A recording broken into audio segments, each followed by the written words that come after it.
நன்மைகள் போன்ற நம்ம கடந்த வாரம் பார்த்திருந்தோம். சரியா? அப்ப அந்த விடயங்கள கொஞ்சம் ஞாபகப்படுத்திக் கொள்வோம்.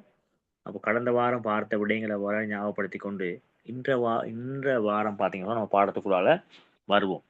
அப்ப இன்றைய வாரம், இன்றைய நாள நம்ம பார்க்க இருக்கின்ற மிக முக்கியமான விடயங்கள் பார்த்தீங்கன்னு சொன்ன பிள்ளைகள் வந்து மனவெழுச்சி தொடர்பா நம்ம வந்து பார்க்க போகின்றோம். சரியா? மனவெழுச்சி தொடர்பாவும் வந்து கடந்த வாரத்துல மேலோட்டமா பார்த்திருந்தோம். மனவெழுச்சிய இன்னும் கொஞ்சம் ஆழமாக பார்த்துவிட்டு நாம் அடுத்த பகுதிக்குள் செல்லலாம். ரைட். பார்ப்போம் இந்த மனவெழுச்சின்னு சொன்னா என்னன்னு சொல்லி பார்ப்போம். சரியா? அப்போ மனிதனை பொறுத்தளவுல பார்த்தீங்கன்னு சொன்னா, அந்த வாழ்க்கையில பல்வேறு சந்தர்ப்பம். ஏன்னா, மனிதன் வந்து நாளாந்தம் வந்து பார்த்தீங்கன்னு சொன்னா, பல்வேறுபட்ட சந்தர்ப்பங்கள மனிதன் சந்திக்க வேண்டிய நிலை ஏற்படுகின்றது. அப்ப பல்வேறுபட்ட அனுபவங்கள வந்து என்ன செய்யலாம்? அவர் வந்து பெற்றுக்கொள்ள நேரிடலாம். அப்ப அவ்வாறான புதிய அனுபவங்கள பெற்றுக் கொள்ளும் பொழுது, புதிய சந்தர்ப்பங்கள மனிதன் ஈடுபடும் பொழுது, அவன் எதிர்நோக்கின்ற சிந்தனை, அதேபோல உணர்வுகள், பல்வேறுபட்ட உணர்வுகள் என்ன செய்யலாம்? அந்த மனதுக்குள்ளால ஏற்படலாம். சரியா? அந்த உள்ளத்தில் தோன்றுகின்ற அந்த எண்ணங்களையும், உணர்வுகளை தான் பொதுவாக சொல்றாங்க, மனவெழுச்சி என்று சொல்கின்றார்கள். பிள்ளைகள், நான் பேசுறது உங்களுக்கு தெளிவா விளங்குதா? விளங்குதாமா? ரைட். பிள்ளைகள், நீங்க கேள்விகள் கேட்கும்போது என்ன செய்யணும்? கட்டாயம் மைக்க ஆன் பண்ணி பேச வேண்டும். சரியா? கேள்விக்கு விடை கேட்கும்பொழுது நீங்க பேசணும். பிறகு நீங்க மைக்க மியூட் பண்ணி வச்சுக் கொள்ளலாம். ஸ்கிரீன் விளங்குதா பிள்ளைகள்? விளங்குது சார். ஓகே. ஒரு ஆழ்ம விளங்குது வசீகரமா சார். ஆமான்னு சொல்லிட்டேன். Right, okay. தேங்க்யூ. ரைட். பார்ப்போம் நம்ம. இப்போ வாழ்க்கையில பார்த்தீங்கன்னு சொன்னா, பல்வேறுபட்ட சந்தர்ப்பம். ஒவ்வொரு மனிதனும் பார்த்தீங்கன்னு சொன்னா, ஒவ்வொரு நாளும் என்ன செய்யலாம்?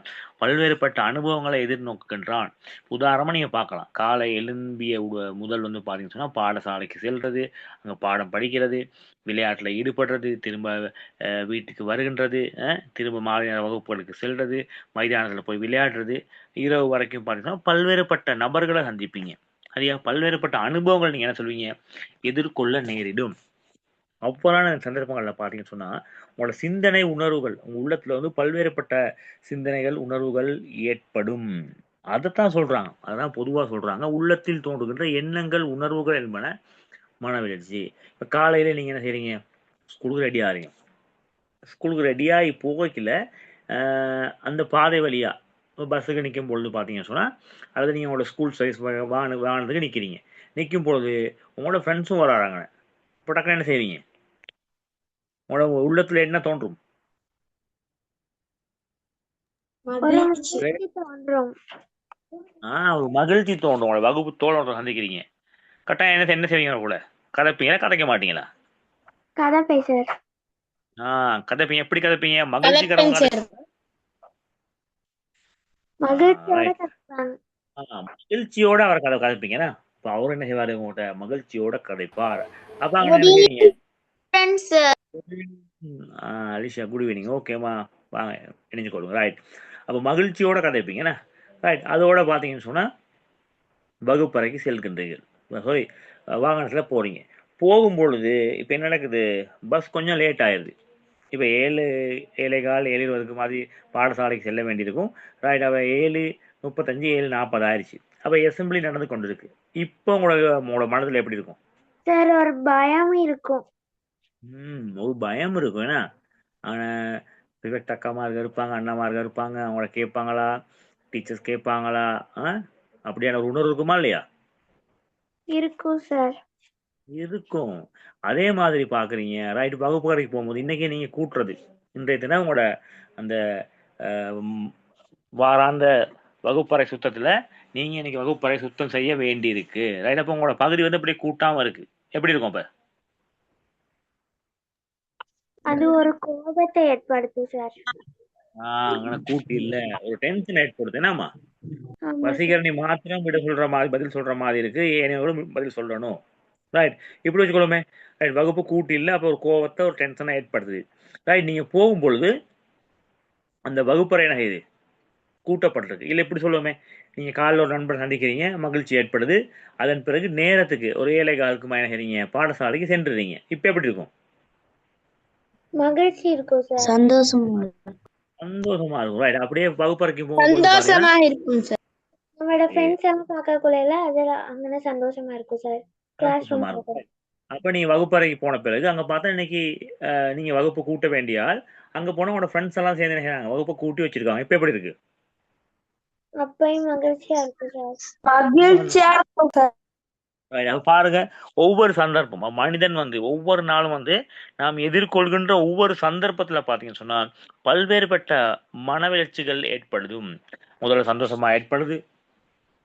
ஏன்னா அதன் பிறகு நாம் செல்லுகின்ற அந்த பேருந்து பஸ் வந்து லேட் ஆகும் பொழுது ஒரு பயம் ஏற்படுது. இல்லை குறிப்பிட்ட நேரத்துக்கு அந்த பஸ் சென்று விடுமா என்ற ஒரு டென்ஷன் இருக்கும்.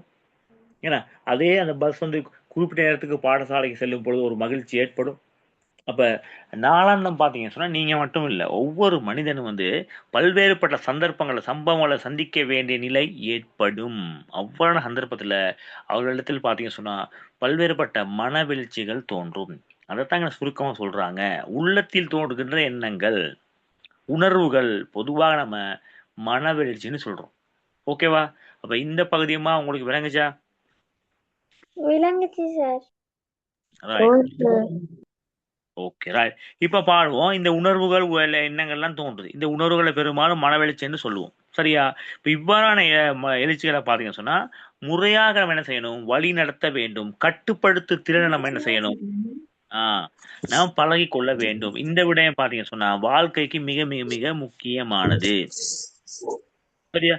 அடுத்து பாருங்க, நம்ம அன்றாட வாழ்க்கையில வந்து மனிதரிடத்தில் ஏற்படக்கூடிய பல்வேறுபட்ட மனவெழுச்சிகள். அது யாருடைய மைக் வந்து ஆன் பண்ண மாதிரி இருக்குன்னு நினைக்கிறேன். ஸ்ரூபிகா அம்மாவோட மைக் வந்து ஒன்ல இருக்கு. ஸ்ரூபிகா ரைட். கொஞ்சம் மியூட் பண்ணி கொடுங்க. மைக் ஆன் பண்ணி பேசலாம். நீங்க தேவையான சந்தர்ப்பத்துல பேசிட்டு நீங்க மியூட் பண்ணி வைத்து கொள்ளுங்கள். ரைட்.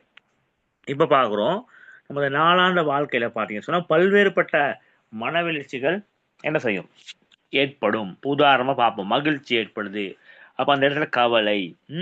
இதுல பாடசாலை போகும்போது ஒரு வயதான அந்த பாதையை கடக்க முடியாம தடுமாறிக்கிட்டு இருக்காரு. அப்ப அவர் மீது ஒரு கருணை ஏற்படும். அவருக்கு ஹெல்ப் பண்ணுவோமா இல்லையா நம்ம? ஹெல்ப் பண்ணுவோம். அடுத்து அன்பு. நண்பர்கள் காணும் பொழுது சரியா, பாடசாலைக்குள் கொஞ்சம் லேட் ஆயிட்டா, இல்ல அங்கே அந்த இன்னைக்கு நான் கூட்ட வேண்டிய அந்த பகுதி கூட்டாம இருக்கும் பொழுது ஒரு அச்ச உணர்வு ஏற்படும். கோபம் ஏற்படும். வருமா இல்லையா?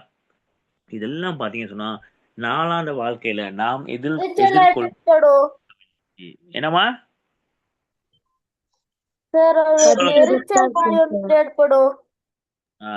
எரிச்சல் மாதிரி ஏற்படும் சொல்றாங்க. அப்ப இதெல்லாம் பாத்தீங்கன்னா நாளாந்த வாழ்க்கையில நாம் எதிர்கொள்கின்ற மனவெழுச்சி. நம்ம என்ன செய்யணும், இந்த மனவெழுச்சிகளை கட்டுப்படுத்த தெரிந்து கொள்ள வேண்டும். இது மிக முக்கியமானது.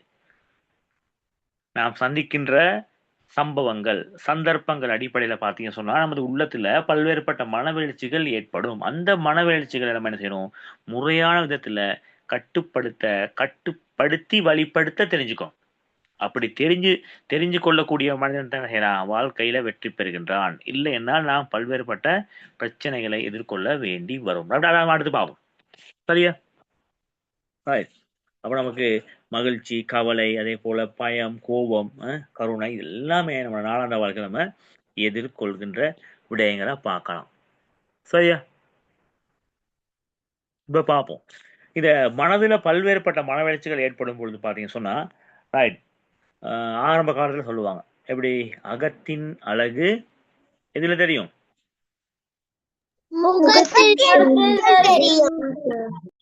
அகத்தின் அழகு உள்ளத்தில் ஏற்படுகின்ற உணர்வுகளை பாத்தீங்கன்னு சொன்னா நம்மட முகத்துல பிரதிபலிக்கிறத பார்க்கலாம். அது உண்மையா பொய்யா? உண்மை. சில பேரை பாத்தீங்கன்னு சொன்னா நம்மட முகத்தை வச்ச கண்டுபிடிப்பாங்க. ஏன் சோகமா இருக்கீங்க, ஏன் கவலையா இருக்கீங்க, ஏன் கோபமா இருக்கீங்க கேட்பாங்களா இல்லையா? கேட்கலாம். நமது உள்ளத்தில் தோன்றுகின்ற அந்த மனவெழுச்சி பாத்தீங்கன்னு சொன்னா நமது முகத்தில் என்ன செய்யும், நம்மளை காட்டி கொடுக்கும், பிரதிபலிக்கும். அது மிக முக்கியமானது. அப்ப பாத்தீங்கன்னு சொன்னா பல்வேறுபட்ட மனவெழுச்சிகள் ஏற்படும் பொழுது பாத்தீங்கன்னு சொன்னா முகத்துல என்ன செய்யும், பல்வேறுபட்ட மாற்றங்களை ஏற்படுத்தும். இப்ப மகிழ்ச்சியா இருக்கும் பொழுது நம்ம என்ன செய்வோம், நல்லபடியா சிரிச்ச மாதிரியே இருப்போம். அதே போல அழுகும் பொழுது கண்கள்ல கண்ணீர் வந்திருக்கும். என்ன செய்வோம்? ரொம்ப கவலை மாதிரி இருப்போம். பயம் ஏற்படும் பொழுது ஏன்னா வித்தியாசமான உணர்வு ஏற்படும். கைகால்லாம் நடுக்கும். ஏன்னா கோபம் ஏற்படும் பொழுது இப்படி ஒவ்வொரு விடயத்தையும் நீங்க அனுபவிச்சிருப்பீங்க. ஆமாவா இல்லையா? ரைட், சொல்லுங்க பாப்போம். கோபம் வரும்போது முகம் வந்து ரெட் கலருக்கு ஆகும். அப்புறம் மயிர்கள் வந்து சிலிர்க்கும். சுரபிக சொல்றாங்க கோபம் வரும்பொழுது முகம் ரெட் கலர் ஆகுமா, கண்கள் சிவக்கும். ரைட், ஓகே, நன்றிமா. ரைட். அதே பயம் வரும்பொழுது எப்படி இருக்கும்? ஒரு ஆள் சொல்லுங்க பாப்போம். ஒரு பய உணர்வு ஏற்படும் பொழுது எப்படி நம்ம ஃபீல் பண்ணுவோம்?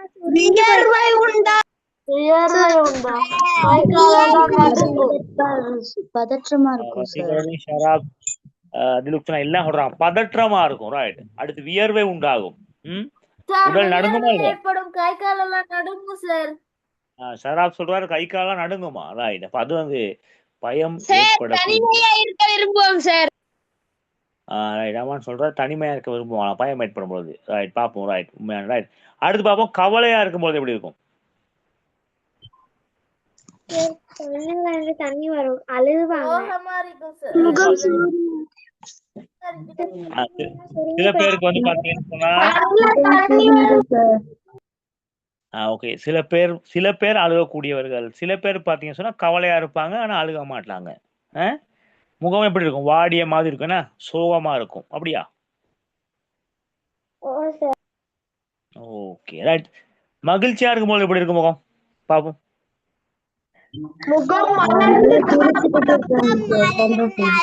சிரித்து கொண்டிருப்போம். முகம் மலர்ந்து அழகா சிரிச்ச மாதிரி இருப்போம். அப்ப நீங்க பார்க்கலாம் உள்ளத்தில் ஏற்படக்கூடிய அந்த மனவெழுச்சி பார்த்தீங்கன்னு சொன்னா உங்களுடைய முகத்தில் என்ன செய்யும்? அதனை பிரதிபலிக்கும். அப்ப அந்த உங்களோட முகத்தை வச்சு என்ன செஞ்சிடலாம்? நீங்க என்ன உணர்வுல இருக்கீங்க, எப்படி இருக்கீங்கன்னு சொல்லி எதிரில் இருக்கவர் என்ன செய்வாரு? இயல்பாக இலகுவாக என்ன செய்வாரு? நம்மளை அடையாளம் கண்டு கொள்வார். சரியா? ரைட்.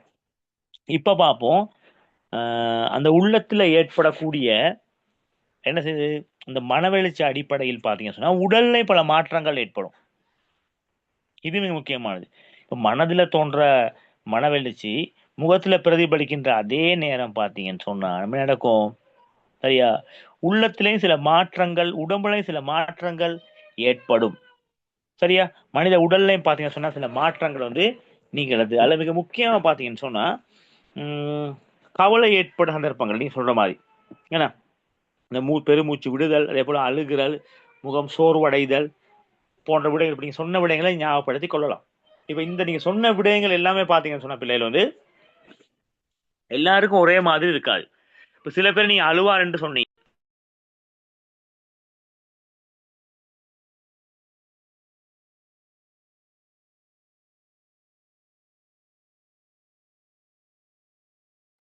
ரைட். அப்ப சில பேருக்கு நீங்க பாத்தீங்கன்னு சொன்னா சில பேர் கவலையா இருக்கும் பொழுது அழுவார்கள், தேம்பி தேம்பி அழுகலாம், அல்லது கண்கள்ல லேசா கண்ணீர் விளையும், அப்படி இருக்கும். சில பேர் பாத்தீங்கன்னு சொன்னா கவலையா இருக்கும் பொழுது அழாம இருக்கக்கூடிய சந்தர்ப்பமும் இருக்கு. அப்ப இந்த இயல்புகள் முகத்துல தோன்றக்கூடிய அந்த இயல்புகள் ஆளுக்கால் என்ன செய்யும்? ஆளுக்கால் நபருக்கு நபர் வித்தியாசப்படுமா இல்லையா? வித்தியாசப்படும். சரியா? வித்தியாசப்படும். சில பேர் கோவம் வந்தா என்ன செய்வாங்க? அது முகத்துல காட்டும். சில பேர் செய்வாங்க கோவம் வந்தால் இந்த கண்கள்ல மட்டும் பார்க்கக்கூடியதா இருக்கும். அப்ப இதெல்லாம் பாத்தீங்கன்னா சொன்னா ஆளுக்கால் நபருக்கு நபர் வந்து வித்தியாசப்படும். சரியா? அடுத்து நீங்க மகிழ்ச்சியா இருக்கும் பொழுது பாத்தீங்கன்னு சொன்னா நீங்க சொல்ற மாதிரி சிரிச்சு கொண்டு இருப்பீங்க, அழகா இருப்பீங்க. அது மட்டுமா இல்ல, ஏன்னா ஆடுதல். அப்ப ஆடும் பொழுதும் பாத்தீங்கன்னு சொன்னா மகிழ்ச்சியா இருந்தா ஆடுவாங்க சில பேர். சில பேர் என்ன செய்வாங்க? துள்ளி பாய்வாங்க. இப்ப எல்லாம் ஒவ்வொரு இயல்பு. இது வந்து ஆளுக்கால் என்ன செய்யும்? இந்த நடத்தைகள் வந்து வேறுபடுற தன்மை பார்க்கலாம். சரியா? இப்ப நேத்து முந்தின நாள், நேற்று நினைக்கிறேன், இந்தியா டீம் வந்து வின் பண்ணாங்க. அவங்க என்ன செஞ்சாங்க? எப்படி செஞ்சாங்க? மகிழ்ச்சியா இருந்தாங்க. அது ஒவ்வொருத்தருடைய மகிழ்ச்சி. ஒவ்வொருத்தரும் பாத்தீங்கன்னு சொன்னா தங்களுடைய சந்தோஷங்களை, தங்களுடைய கோபங்களை, தங்களுடைய மனவெழுச்சியை வந்து வெளிப்படுத்துற விதம் பாத்தீங்கன்னு சொன்னாமா வித்தியாசமானதா இருக்கும். சரியா? ரைட். நீங்க சொன்ன மாதிரி கோபம் வந்துட்டா வந்து நீங்க சொல்ற மாதிரி சில பேருக்கு கை கால் நடுங்கும். சில பேர் கோவம் வந்தாலும் சில பேர் அழுவாங்க, அப்படியும் இருக்கும். முகம் சிவக்கும், பேச முடியாம போகும். கட்டுப்படுத்தி எல்லாத்தையும் அழுதுருவாங்க. அழுவார்கள். தன்னிலை மறந்து செயற்பட்டு சொல்லு சார். என்னம்மா எதையாச்சும் சாமானத்துக்கு அடிக்க சொல்லுங்க. விளையாட்டு சாமான ஆவராது. அப்ப அதெல்லாம் கட்டுப்படுத்த பழகும். என்னோட தம்பிகளை ஏதாவது திடீர் சாமான் தூக்கி போட்டாரு சார். கொஞ்சம் மனவளர்ச்சி என்ன செய்யணுமா, கட்டுப்படுத்த பழக வேண்டும். சரியா? அப்ப இவ்வாறு சந்தர்ப்பங்கள் ஏற்படும் பொழுது போமா, நீங்க பாத்தீங்கன்னா இப்ப அதிகமா சந்தோஷமா இருக்க பார்த்தோம், அது கோவப்படும் பொழுது பார்த்தோம், அழுகை பார்த்தோம். இதெல்லாம் வரும்பொழுது உடல் ரீதியா பல்வேறுபட்ட மாற்றங்கள் ஏற்படும். அப்ப இந்த மாற்றங்கள் வந்து எல்லாமே பாத்தீங்கன்னா நன்மை தராது. சரியா? அப்ப இந்த மனவெளிச்சி என்ன செய்யணும், கட்டுப்படுத்த வேண்டும். இப்போ கோவம் வரும்போது நீங்க சொல்ற மாதிரி சில பேரை பாத்தீங்கன்னா சொன்னா சில பொருட்களை வந்து என்ன செய்வாங்க, தூக்கி வீசக்கூடிய தன்மை, எரியக்கூடிய தன்மை, இதெல்லாம் பார்க்கலாம். அப்ப இதெல்லாம் வந்து ஒரு தவறானது. அப்ப இந்த விடயத்தை நம்ம என்ன செய்யணும், கட்டுப்படுத்த பழகணும். அப்ப உள்ள நலனுக்கு என்ன செய்யும், இது தீங்கு ஏற்படுத்தும். கோபம் வரும்பொழுது முகம் சிவக்கிறது, கை கால் நடுங்கிறது. அப்ப இதெல்லாம் நம்ம என்ன செய்யணும், முடிந்த அளவு என்ன செய்யும், கட்டுப்படுத்த பழக வேண்டும். சரியா? அப்ப கட்டுப்படுத்தினா என்ன செய்யும், உடல் மற்றும் உள ரீதியான நலன்களை பெற்றுக்கொள்ளலாம். சரியா? இப்ப மனவேதனை, கவலை போன்ற மனவெழுச்சி என்ன செய்யும், உள்ளத்துல ஏற்படும். இப்ப ஏற்படும் பொழுது அதன் பிரதிபலிப்பாக அந்த கோபங்கள்லாம் ஏற்பட சந்தர்ப்பம் இருக்கு. அப்ப என்ன செய்யணும், அந்த விடயத்தை வந்து என்ன செய்யணும், கொஞ்சமா நம்ம வந்து குறைக்க அல்லது கட்டுப்படுத்த பழக வேண்டும். சரியா? இப்ப நீங்க பார்க்கலாம், இப்ப பரீட்சையில் சித்தியை வரும்போது, இப்ப பரீட்சையில நீங்க சித்தி அடைஞ்சிட்டீங்க, அப்ப என்ன செய்வீங்க, மகிழ்ச்சிகரமா இருப்பீங்க. அப்படிதானே? ஆமா சார். அடுத்து பரீட்சையில சித்தி அடைய தவறுற பட்சத்துல என்ன செய்யும், ரொம்ப ஒரு கோபம், கவலம், ஒரு அழுகை ஏற்படும். சரியா? அப்ப அந்த நிலையை வச்சு நம்ம என்ன கூடாது, நம்மளோட வாழ்க்கையில என்னது, நம்மளோட நம்பிக்கை இழக்க கூடாது. அப்ப எல்லாமே முடிஞ்சு போச்சு, எக்ஸாம் ஃபெயில் பண்ணிட்டேன், இதோட எல்லாம் முடிஞ்சு அப்படின்னு இல்லை.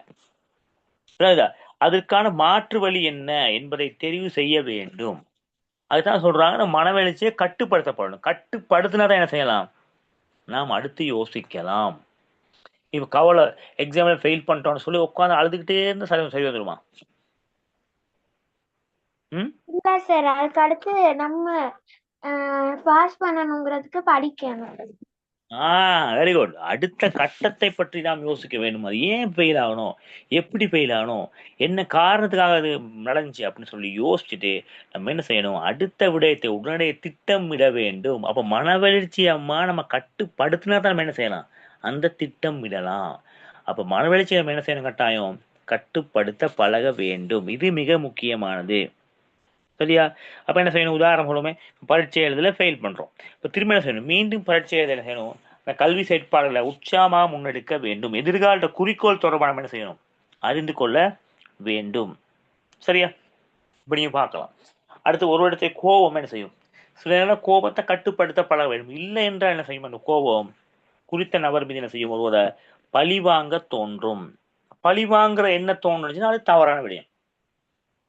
ஒரு நபர் மீது நமக்கு கோபம் ஏற்படுது, உடனே நம்ம என்ன செய்யணும், அந்த கோபத்தை கட்டுப்படுத்தணும். ரைட், இது நடந்துச்சு, நம்ம அவரை மன்னிச்சிருவோம், அல்லது நம்ம இந்த விடயத்துல ஒதுங்கி போயிடுவோம் என்ற எண்ணத்துக்கு நாம் வந்துட வேண்டும். இல்ல அவரை பழி வாங்கணும் அப்படின்னு சொன்னா என்ன செய்யும், அது வித்தியாசமான ஒரு மனவெழுச்சி. அது நம்மளை மீண்டும் மீண்டும் என்ன செய்யும், நம்மளையும் பாதிக்க, அதே நேரம் நம்மளை சுற்றியுள்ள குடும்பம், சமூகம் எல்லாவற்றையும் பாதிக்கக்கூடிய தன்மை இருக்கும். அதோட பார்த்தீங்கன்னு சொன்னா நிறைய பக்க விளைவுகளை ஏற்படுத்தும். உடல் ரீதியாகவும் சரி, அங்கே சமூக ரீதியாக நம்ம வந்து பார்க்கலாம். எனவே குறிப்பிட்ட ஒரு நபர் வந்து கோபமா இருக்கலாம், கவலையா இருக்கலாம், சந்தோஷமா இருக்கலாம், எந்த விடயமா இருந்தாலும் ரைட், சந்தோஷமா இருந்தாலும் மற்றவங்களுக்கு இடைஞ்சல் இல்லாம நம்ம சந்தோஷப்பட்டு நம்ம அடுத்த வேலைக்கு போயிட வேண்டும். சரியா? இல்ல நான் சந்தோஷமாவே தான் இருப்பேன்னு சொல்லி எந்த டைம் சிரிச்சிருக்க முடியுமா, அப்படி முடியுமா பிள்ளைகள்? முடியாது சார். நம்ம பாஸ் பண்ணிட்டோம், வகுப்புல முதல் நிலையே வந்துட்டோம். சரியா? அப்ப இந்த வருடம் வகுப்புல முதல் நிலை வந்துட்டோம் அப்படின்னு சொல்லி சந்தோஷப்பட்டுக்கிட்டு படிக்காம இருந்தோம்னு சொன்னா அடுத்த தவணையில நாம் வகுப்புல முதல் நிலைக்கு வர முடியுமா? முடியாது சார். அப்ப என்ன செய்யணும், இந்த தடவை நம்ம வந்து வகுப்புல முதல் நிலைக்கு வந்து விட்டோம், அடுத்த முறையும் என்ன செய்யணும், இந்த முதல் நிலையை நாம் அடைய வேண்டும், அந்த நிலையை தக்க வைத்துக் கொள்ளணும் என்று என்ன செய்யணும், நாம் படிக்க ஆயத்தமாக வேண்டும். மேலும் மேலும் என்ன செய்யணும், படிப்பதை நாம் வந்து தொடர்ச்சியாக செய்ய வேண்டும். அப்படி செய்யும் பொழுதுதான் பார்த்தீங்கன்னு சொன்னா என்ன செய்யலாம், அதே நிலையை தக்க வைத்துக் கொள்ள முடியும். அடுத்த தவணைக்கு நம்ம என்ன செய்யலாம், ஒரு முதல் நிலைக்கு வரலாம். இல்லை என்றால் நம்ம என்ன செய்வோம், அந்த நிலையில் இருந்த நிலையை நம்ம என்ன செய்வோம், இழந்து விடுவோம். சரியா? ஓகேவா இல்லையா? Okay sir. Okay okay right. அடுத்து நம்ம பார்க்கலாம். பார்த்தீங்கன்னு சொன்னா வந்து பிள்ளைகள் அது மிக முக்கியமான, அதாவது இப்ப மனவெழுச்சி ஏற்படும் பரீட்சையில சித்தி அடைஞ்சிட்டோம், ஒரு போட்டியில என்ன செய்யணும், நாம் சித்தி அடைந்து விட்டோம். அப்ப நீங்க பார்க்கலாம், நம்ம ரொம்ப மகிழ்ச்சியா இருக்கும். சரியா? அப்ப இந்த மகிழ்ச்சியை நம்ம என்ன செய்வோம், சில நேரங்கள்ல கொண்டாட விரும்புவோம். சரியா? அது மட்டும் இல்லை, இப்ப பிறந்தநாள் விழா வருது, அப்ப அன்னைக்கு நம்ம மகிழ்ச்சியா இருப்போம். அந்த பிறந்தநாள் என்ன செய்வோம், நம்ம வந்து கொண்டாட விரும்புவோம். அதை ஒரு பெரிய பெரிய ஹோட்டல்ஸ்கள்ல பெரிய பாட்டி பெரிய சாப்பாடுகள் அப்படியெல்லாம் கொண்டாடாம அந்த விடயத்தை என்ன செய்யணும், வீண் விரயம் செய்யாம என்ன செய்யணும், என்ன செய்யலாம், முதியோர் இல்லங்கள், அதே போல வறுமையில் துன்புறக்கூடிய மாணவர்கள், அவங்களுக்கு நம்ம என்ன செய்யலாம், பாடசாலை உபகரணங்கள், கற்றல் உபகரணங்கள், இதெல்லாம் என்ன செய்யலாம், நம்ம வந்து அன்பளிப்பு செய்யலாம். நாம் வந்து வீண் விரயமாக செலவழிக்கின்ற விடயங்களை நம்ம என்ன செய்யலாம், யாரோ ஒருவருக்கு நம்ம என்ன செய்யலாம், அன்பளிப்பாக கொடுக்கலாம். அப்ப நாம் வெறுமனே செலவழிக்கின்ற அந்த விடயம் வந்து என்ன செய்யும், மற்றவர்களுக்கு ஒரு பயன் உள்ளதாக இருக்கும். எனவே நாம் மகிழ்ச்சியாக இருக்கும் பொழுது, இப்ப நிறைய பேரை பார்த்தீங்கன்னு சொன்னா மகிழ்ச்சியா இருக்கும் போது என்ன செய்வாங்க, அதிகமாக செலவழிப்பார்கள், மகிழ்ச்சியா கொண்டாடுவாங்க. அப்படித்தான் பிள்ளைகள், ஆமா இல்லையா? ஆமா சார். உதாரணமாக பிறந்தநாள், அப்ப அன்னைக்கு நம்ம ஃபுல்லா மகிழ்ச்சியா இருப்போம். என்ன செய்யணும், கேக் வெட்டுவோம், புது ஆடை அணிவோம், எல்லாத்தையும் கூப்பிடுவோம். அது சில பேரை பார்த்தீங்கன்னு சொன்னா பெரிய ஹோட்டல்ஸ்ல போயிட்டு சாப்பிடுவோம். இப்படி நம்ம என்ன செய்வோம், நமது பணத்தை வீண் விரயம் செய்வோம். அந்த பணத்துல வீட்டுல ஒரு சின்னதா ஒரு கேக்கை வெட்டிட்டு அந்த பணத்துல நம்ம என்ன செய்யலாம், யாரோ ஒருத்தர் மற்றவருக்கு பயன்படுத்தக்கூடிய ஒரு வாழ்க்கையை நம்ம என்ன செய்யலாம், அவங்களுக்கு அமைத்து கொடுக்கலாம். உதாரணமாக முதியோர் இல்லத்தில் இருக்கக்கூடியவங்களுக்கு என்ன செய்யலாம், ஒரு வேளை உணவை நம்ம என்ன செய்யலாம், கொடுக்கலாமா இல்லையா? கொடுக்கலாம் சார். கொடுக்கலாம். அந்த நேரம் அந்த உணவு பார்த்தீங்கன்னு சொன்னா அவர்களுடைய ஒரு நேர பசியை ஆற்றுவதற்கு பெரிய பயனுள்ளதாக இருக்கும். இப்போ உங்களோட பாடசாலையிலேயே உங்களோட ஃப்ரெண்ட்ஸ், உங்க கூட வகுப்புல படிக்கிற ஒருத்தருக்கு வந்து புத்தகம் இல்லாமல் இருக்கலாம், கொப்பி இல்லாமல் இருக்கலாம், பென்சில் இல்லாமல் இருக்கலாம், ரேசர் இல்லாமல் இருக்கலாம். அப்ப என்ன செய்யலாம், அந்த காசுக்கு அவருக்கு நம்ம என்ன செய்யலாம், ஏதோ ஒரு கற்றல் உபகரணம், ஒரு ரேசர் சரி அவருக்கு என்ன செய்யலாம், நம்ம வாங்கி கொடுக்கலாம். அப்ப நான் வீண் விரயம் செய்கின்ற காசு வந்து பாத்தீங்கன்னு சொன்னா இன்னொரு நபருக்கு எப்படி இருக்கும், பயன் உள்ளதாக இருக்கும். ஒரு பென்சில் வாங்கி கொடுக்கும் பொழுது அவர் அந்த பென்சில்ல ஒரு 2 கிலோமீட்டர் 1 மாசம் செய்வார், எழுதுவாரு. அப்ப அது ஒரு பயன். ஒரு ரேசர் வாங்கி கொடுக்கும் பொழுது அந்த ரேசரால் அவர் அழித்து அதை பயன்படுத்துவாரு. ஒரு கொப்பி வாங்கும் பொழுது என்ன செய்வாங்க, ஒரு தவணைக்கு அல்லது ஒரு வருடத்துக்கே அந்த கொப்பியில் அந்த குறித்த மாணவன் எழுதக்கூடிய தன்மை இருக்கும். அப்ப இதெல்லாம் பாத்தீங்கன்னு சொன்னா நம்மள நாம் விரயமாக்கின்ற காசு மற்ற ஒருவருக்கு என்ன செய்யும், பயன் உள்ளதாக அமையும். எனவே பிள்ளைகள் நீங்க பார்க்கலாம், நீங்க மகிழ்ச்சிகரமா இருக்கும் பொழுது நீங்கள் செய்கின்ற வீண் விரயமான செயல்களை தடுத்து நம்ம என்ன செய்யணும், பயனுள்ள செயல்களை செய்ய வேண்டும், மற்றவர்களுக்கு பயனுள்ள. சரி பிள்ளைகள், இப்போ உங்க எல்லாருக்குமே பர்த்டே வரும். ஒவ்வொரு வருஷமும் பர்த்டே வரும் தான். பர்த்டே கொண்டாடுவீங்களா? முதியோர் இல்லத்துக்கு கொடுத்திருக்கோம் சாப்பாடு. என்னம்மா? முதியோர் இல்லத்துக்கு என் தங்கச்சி பிறந்த நாளைக்கு நாங்க சாப்பாடு கொடுப்போம் வருஷம் வருஷம். சார் சார் நாங்க எப்போதுமே வெள்ளிக்கிழமை நாங்க வந்து என் பர்த்டே சார் மத்தவங்களுக்கு சமைச்சு கொடுப்போம் சார். ஓகே, நல்ல பண்புகள், ரொம்ப நல்ல பண்புகள். கட்டாயம் நீங்க என்ன செய்யணும் பிள்ளைகள், உங்களோட பர்த்டேக்கு சரியா உங்களால முடிந்த உதவிகள், இப்ப பெரிய அளவுல நீங்க செய்ய தேவையில்ல, உங்களால முடியுமா, உங்களோட வகுப்பறையில நீங்க பாருங்க, யாருக்கு பென்சில் இல்ல, பேனா இல்ல, கட்டர் இல்ல, சின்ன கொப்பி இல்ல, அதை நீங்க பரவாயில்ல ஒரு 50 ரூபாய்க்கு, ஏன் ஒரு 20 ஒரு பென்சில், ஏன்னா ஒரு பென்சில் கூட நீங்க என்ன செய்யலாம், வாங்கி ஒருத்தருக்கு கிஃப்டா பண்ணலாம். அவர் அந்த பென்சில்ல 1 மாசம் அல்லது 1.5 மாசம் எழுதக்கூடிய தன்மை காணப்படும். ஒரு கொப்பி வாங்கி ப்ரெசென்ட் பண்ணும் பொழுது அதுல அவருக்கு வந்து 1 வருடமோ அதற்கு மேலேயோ எழுதக்கூடிய தன்மை காணப்படும். இதை நம்மளோட வாழ்க்கையை பார்த்தீங்கன்னு சொன்னா நிச்சயமா மற்றவர் நாம் மகிழ்ச்சியாக வாழ்கின்ற அதே நேரம் பார்த்தீங்கன்னு சொன்னா மற்றவர்களுக்கும் என்ன செய்யணும், பயனுள்ளதாக அமைய வேண்டும். அப்ப இனிமே பர்த்டே வந்துச்சு சொன்னா கட்டாயம் நீங்க என்ன செய்யணும், நீங்க கேக் அதெல்லாம் வாங்கி கொண்டாடுறது ஒரு பக்கம், அது அதிகமா வீண் விரயம் செய்யாம என்ன செய்யுங்க, உங்களோட வகுப்புல இருக்கக்கூடிய கஷ்டமான மாணவர்களுக்கு ஏதாவது இதுல ஒரு சிறிய உதவி செய்யுங்க. ஒரு 10 ரூபாய்க்கு உதவி செஞ்சாலும் பரவாயில்ல. சரியா? சில நேரம் வந்து நமக்கு அது 10 ரூபாய் என்பது பார்த்தீங்கன்னு சொன்னா ஒரு சிறிய காசா இருக்கும். ஒரு சின்ன கட்டர் ஒரு 15 ரூபா வரும். அது ஒண்ணு வாங்கி கொடுத்தாலும் பரவாயில்ல. ஒரு ரேசர் வாங்கி கொடுத்தாலும் பரவாயில்ல. சரியா? அது வந்து பார்த்தீங்கன்னு சொன்னா மற்றவர்களுக்கு இல்லாதவர்களுக்கு அது வந்து ஒரு பெரிய உதவியா பார்க்கப்படும். எனவே என்ன பார்த்தீங்கன்னு சொன்னா நம்ம எப்பயுமே நம்மளோட மகிழ்ச்சியான தருணங்கள்ல மற்றவர் பயனுள்ள வகையில் மற்றவர்களுக்கு பயன் பெறுகின்ற வகையில வந்து நம் வாழ்க்கையினை அமைத்துக் கொள்ள வேண்டும். ஓகேமா? அப்ப இந்த பகுதி உங்களுக்கு விளங்குச்சா? விளங்குச்சு சார். அப்ப உங்களோட பர்த்டேக்கு கட்டாயம் மத்தவங்களுக்கு ஹெல்ப் பண்ணுவீங்களா? ஹெல்ப் பண்ணுவோம் சார். ஓகே. இப்ப நிறைய பேர் வந்து ஹெல்ப் பண்ணிக்கிட்டு தான் இருக்கீங்க.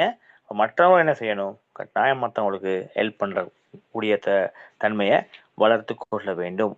உங்களாலையும் கூட பிள்ளைகள் மற்றவங்களுக்கு உதவி செய்யலாம். ஓகேவா? சார் நான் காசு வைக்க போகலாம் அந்த பிச்சை எடுக்க சார் அவங்களுக்கெல்லாம் நான் காசு கொடுக்கல சார். ஓகே. அப்சால் ஓகே. நல்ல பண்பு. ரைட்.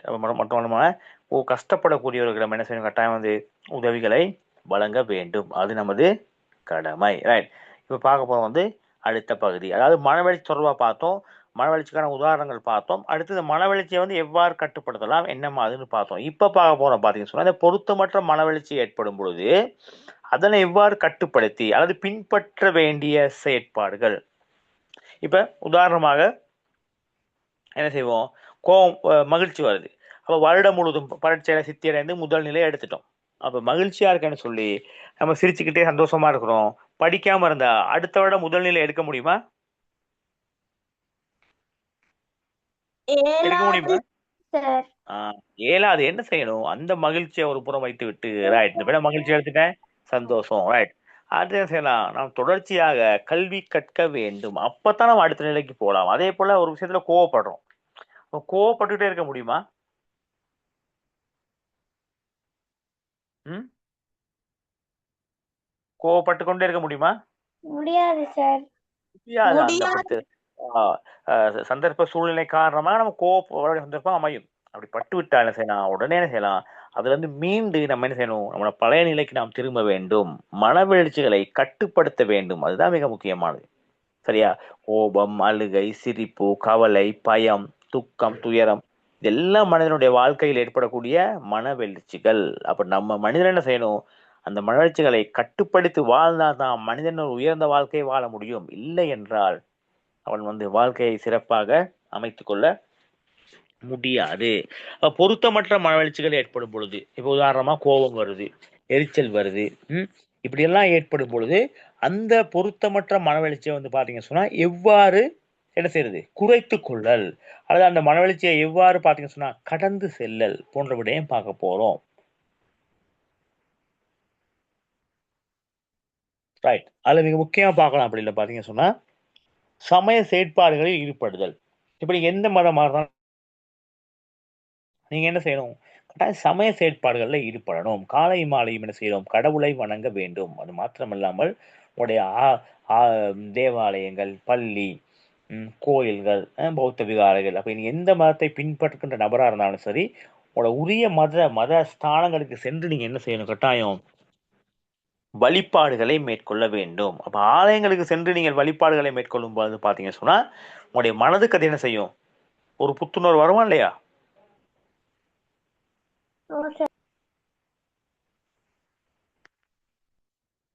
சொல்லுங்க பாப்பா. நீங்க ஆலயங்களுக்கு, அதாவது ஆலயம் அல்லது பள்ளிவாசா இருக்கலாம், அல்லது தேவாலயமா இருக்கலாம், விகாரை, ஏதோ ஒரு வணக்க வழிபாட்டு தளத்துக்கு சென்று உங்களுக்கு உரிய அந்த கடவுளை நீங்க வணங்கும் பொழுது, அது தொழும் பொழுது, கும்பிடும் பொழுது உங்கள் மனதில் ஏற்படக்கூடிய மனவெழுச்சி என்ன மாதிரி பார்ப்போம்? சொல்லுங்க பாப்போம்.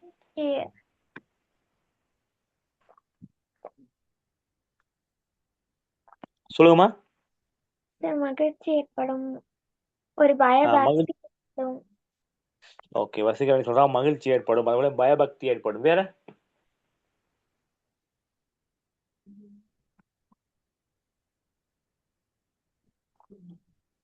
வசீகரணி மட்டும் தான் பேசிக்கிட்டு இருக்காங்க. புத்துணர்ச்சி ஏற்படும். சார் எங்களுக்கு என்னோட இறைவன் மேல ஒரு இது ஒரு நம்பிக்கை. நம்பிக்கை ஏற்படும். சராப் சொல்றாரு, நம்ம அந்த வணக்க வழிபாட்டு தலங்களுக்கு சென்று வழிபடும் பொழுது நம்ம இறைவன் மீது ஒரு நம்பிக்கை ஏற்படும், ஒரு புத்துணர்ச்சி ஏற்படும், மனதுக்கு கொஞ்சம் இதமா இருக்கும், நம்முடைய மனதில் உள்ள பாரங்கள் எல்லாம் குறைந்த மாதிரி இருக்கும். அப்படி இருக்காது அவங்களுக்கெல்லாம்? இருக்கும். கட்டாயம் இருக்கும். சரியா? ரைட். அப்ப அடுத்து பார்ப்போம் இந்த பொருத்தமற்ற மனவெளிச்சியை நம்ம எவ்வாறு குறைக்கலாம்னு சொல்லி. அடுத்து பார்க்கலாம் பாத்தீங்கன்னா சித்திரம் வரைதல் போன்ற அழகியல் செயற்பாடுகளை ஈடுபடுதல். இப்ப நான் அன்னைக்கு பார்த்த மாதிரி ஒவ்வொரு மனிதனும் பாத்தீங்க சொன்னா ஒவ்வொரு மனிதனுக்கு உள்ளேயும் ஏதாவது ஒரு அழகியல் செயற்பாடு காணப்படும். சில நபர்களை பாத்தீங்கன்னு சொன்னா அழகான முறையில சித்திரம் வரைவாங்க, அப்ப அது ஒரு அழகியல் செயற்பாடு. சில பேரை பாத்தீங்கன்னு சொன்னா நன்றாக பாடுவார்கள், இசை கருவிகளை மீட்டக்கூடியவரா இருப்பாங்க, அப்ப அவங்களுக்கு சித்திரக்கலை மீது ஈடுபாடு கொண்டவரா இருப்பாங்க. சில பேரை பாத்தீங்க சொன்னா நன்றாக நடனம் ஆடக்கூடியவரா இருப்பாங்க, அப்ப அவங்களுக்கு நடனம் மீதான ஒரு ஈடுபாடு, ஒரு ஆர்வம் காணப்படுகிறது. சில பேரை பாத்தீங்க சொன்னா நாடகங்களை விரும்பி நடிப்பாங்க, நாடகங்களை பார்ப்பாங்க. சரியா? இப்ப இதெல்லாம் பாத்தீங்க சொன்னா மனிதனுக்குள் புதைந்திருக்கக்கூடிய கலைகள். அப்ப அந்த கலையை என்ன செய்யணும்? வெளிக்கொண்டு வரணும். சில பேர் பாட்டு பாடுவாங்க, கவிதை வாசிப்பாங்க, ஏன்னா இதெல்லாம் செய்வாங்க. அப்ப இதெல்லாம் செய்வதனூடாக பாத்தீங்கன்னு சொன்னா நமக்கு மனதில் தோன்றுகின்ற பொருத்தமற்ற மனவெழுச்சி, கோபம், எரிச்சல், கவலை போன்ற பொருத்தமற்ற மனவெழுச்சி என்ன செய்யும்? கட்டுப்பாட்டுக்குள் வரும். அடுத்து பாத்தீங்கன்னா சிறந்த நூல்களை வாசித்தல். நல்ல நூல்கள் இருக்கு, பெரியவங்களோட நல்ல நூல்கள் இருக்கு. அப்ப அந்த நூல்களை நம்ம எடுத்து வாசிக்கும் பொழுது பாத்தீங்கன்னு சொன்னா நமது மனவெழுச்சியில ஒரு மாற்றத்தை ஏற்படுத்தலாம். பொருத்தமற்ற மனவெழுச்சி ஏற்படும் போது ஒரு மாற்றத்தை ஏற்படுத்தலாம். அப்ப கட்டாயமா அந்த செயற்பாடுல செய்யணும். அடுத்து நீங்க பார்க்கலாம் பாத்தீங்கன்னு சொன்னா சுற்றுலா அழகை ரசித்தல். இது மிக முக்கியமானது. இப்ப வீட்டுல பாத்தீங்கன்னு சொன்னா வீட்டுக்கு முன்னாடி இருக்கின்ற இடத்துல அழகுபடுத்தக்கூடாது, நல்லா பூஞ்செடிகளை வைக்கலாம், பூக்கன்றுகள் நாட்டலாம். சில பேர் பாத்தீங்கன்னு சொன்னா வீட்டு சூழல சிறிய ஒரு விவசாயம் செய்வாங்க, ஒரு பெரிய அளவுல ஒரு விவசாயம் செய்வாங்க. சில பேர் பூக்கன்று நடுவாங்க. சில பேர் பாத்தீங்கன்னா சொன்னா அழகிய மீன் வளர்ப்புகளை மேற்கொள்வாங்க. அப்போ ஒவ்வொருத்தருக்கும் பாத்தீங்கன்னா ரசனை வித்தியாசமானது. அப்ப இந்த மாதிரி செயற்பாடுகளில் ஈடுபடும் பொழுது என்ன செய்யும்? உங்களுடைய மனவெழுச்சி என்ன செய்யும்? பொருத்தமற்ற மனவெழுச்சி கட்டுப்பாட்டுக்குள் கொண்டு வரும். சரியா? அடுத்து பாத்தீங்கன்னா சொன்னா வானொலி கேட்டல். இதுவும் மிக முக்கியமானது. சில பேரை பாத்தீங்கன்னா சொன்னா பொருத்தமற்ற மனவெழுச்சி, ஒரு கோபம், எரிச்சல், கவலை இப்பெல்லாம் வரும்பொழுது வானொலி கேட்பாங்க, ரேடியோ கேட்பாங்க, பாடல்கள் கேட்பாங்க, மெல்லிசையான பாடல்கள் கேட்பாங்க. சில பேர் டிவி கொஞ்சம் பார்ப்பாங்க. சில பேரை பார்த்தீங்கன்னா போய் கொஞ்சம் விளையாடுவார்கள். சில பேர் கொஞ்சம் தனிமையில இருப்பாங்க. சில பேரை பார்க்கலாம் என்ன செய்வாங்க? தண்ணீர் குடிப்பார்கள். இதெல்லாம் பார்த்தீங்கன்னா ஒவ்வொருத்தருக்கும் ஒவ்வொரு மாதிரி தங்கள் மனதில் ஏற்படக்கூடிய அந்த பொருத்தமற்ற மனவெழுச்சியை அவர்கள் கட்டுப்பாட்டுகள் கொண்டு வருகின்றார்கள். சரியா? அதோட சேர்த்து பார்த்தீங்கன்னு சொன்னா பயனுள்ள தொலைக்காட்சி நிகழ்ச்சிகளை பார்த்தல், அது சொல்லியாச்சு. ரைட். அடுத்து விளையாட்டில் ஈடுபடுதல், பத்திரிகை வாசித்தல். சில பேர் பார்த்தீங்கன்னு சொன்னா என்ன செய்வாங்க? நடப்பாங்க. இப்ப இதெல்லாம் ஒவ்வொருத்தரும் பார்த்தீங்கன்னு சொன்னா தங்கள் உள்ளத்தில் ஏற்படக்கூடிய அந்த பொருத்தமற்ற மனவெழுச்சியை கட்டுப்பாட்டுக்குள் கொண்டு வர பின்பற்றுகின்ற உபாயங்கள். ரைட். இப்ப பார்ப்போம் நம்மளோட பிள்ளைகள். சரியா? இப்ப நம்மளோட பிள்ளைகள் மனதில் ஏற்படக்கூடிய அந்த பொருத்தமற்ற மனவெழுச்சி எப்படி? கோபமா இருக்கலாம், எரிச்சலா இருக்கலாம், கவலையா இருக்கலாம். அப்படி ஏற்படும் பொழுது நீங்க பின்பற்றுகின்ற முறைகள் என்னென்ன சொல்ல முடியுமா? பார்ப்போம். ஸ்ரூபிகா சொல்லுங்கம்மா. கோபம் ஏற்படும் பொழுது அந்த கோபத்தை நீங்க எவ்வாறு கட்டுப்படுத்துறீங்க? நான் எப்படி கட்டுப்படுத்துவேன்னா ஒரு இடத்துல போயிட்டு நான் அமைதியா உட்கார்ந்துருப்பேன். இல்லாட்டி சார் அந்த வீட்டு முன்னுக்கு ஒரு கார்டன் இருக்கு, அந்த கார்டனை சுத்தி பார்த்துக்கிட்டு இருப்பேன் சார். ஓகேம்மா, நன்றி நன்றி, நல்ல விடயம். ஏன்னா ஒரு இடத்துல போயிட்டு கொஞ்சம் அமைதியா இருக்குது, அப்போ கோவம் கொஞ்சம் தனியும். அப்படி இல்லைன்னா வீட்டு சூழல இருக்கக்கூடிய அந்த தோட்டங்கள், கார்டன்ஸ் இருக்கு, ரைட், அதை பார்த்துக்க இருக்கும்பொழுது என்ன செய்யும்? அதில் உள்ள அழகை ரசிக்கும் பொழுது நம்ம மனதில் எழுதக்கூடிய அந்த கோபம் என்ன செய்யும்? குறையும். இது சுருபிக்காட கருத்தா இருக்கின்றது. ரைட். அடுத்து பார்ப்போம். ஆமாம் சொல்லுங்க வசீகரணி, சொல்லுங்கம்மா. நான் கோபமா இருக்க டைம்ல பாட்டு கேட்பேன், இல்லாட்டி ஸ்டோரி புக்ஸ் வாசிப்பேன். ஸ்ரீகரணி சொல்றாங்க கோவம் வந்துச்சுன்னா என்ன செய்வாங்களாம், பாட்டு கேட்பாங்களாம். ரொம்ப நல்ல விஷயம். ஒரு பாடல் கேட்கும்போது என்ன செய்யும், நம்முடைய மனது வந்து மாற்றத்துக்கு உள்ளாகும். அப்ப அந்த குறித்த கோபத்துல என்ன செய்வோம், நம்ம விடுபட்டு வெளியே வந்துருவோம். அப்படி இல்லைன்னா ஸ்டோரி புக், கதை புத்தகங்கள், நல்ல புத்தகங்கள் இருக்கு. நல்ல புத்தகங்கள் நீங்க என்ன செய்யணும், வாங்கிக் கொள்ள வேண்டும். அந்த புத்தகங்களை வாசிக்கும் பொழுது சார் நம் மனதில் ஷரஃப் இருக்க சொல்லவா? பொருத்தமற்ற சொல்லுங்க சார். ரேச்சல் சொல்லவா? சார் சராப் சொல்லுங்க. ஷரஃப் வந்து சராப் சொல்லிட்டு சொல்லுங்க. கோவம் வந்தா இல்லாட்டி காலம் வந்தா ஷரஃப்ட பாட்டுல போயிட்டு உட்காந்துருவா சார். கொஞ்ச நேரத்துக்கு உட்காந்துன்னா திருப்பி சரியாயிடும் சார். இல்லாட்டி அதை மறந்துடுவேன். எங்க உட்காந்துருப்பீங்க சராப்? சார் சும்மா தனியா உட்காந்துருப்பேன் சார். சராப் வந்து தனிமையில இருப்பார். ரைட். தனிமையில இருக்கும்போது என்ன செய்யும், நம் மனதில் ஏற்படக்கூடிய அந்த கோவ உணர்வுகள் வந்து குறைந்து விடும். ரைட். நன்றி ஷராப். சார் டஸ்ட்பின் சொல்லலாமா சார்? யாரு? டஸ்ட்பின் சொல்லலாமா சார்? தஸ்வின் சொல்லுங்க. தஸ்வின் சொல்லுங்க. சார் நான் வந்து சார் 1ல இருந்து 10 வரைக்கும் எண்ணுவேன் சார்.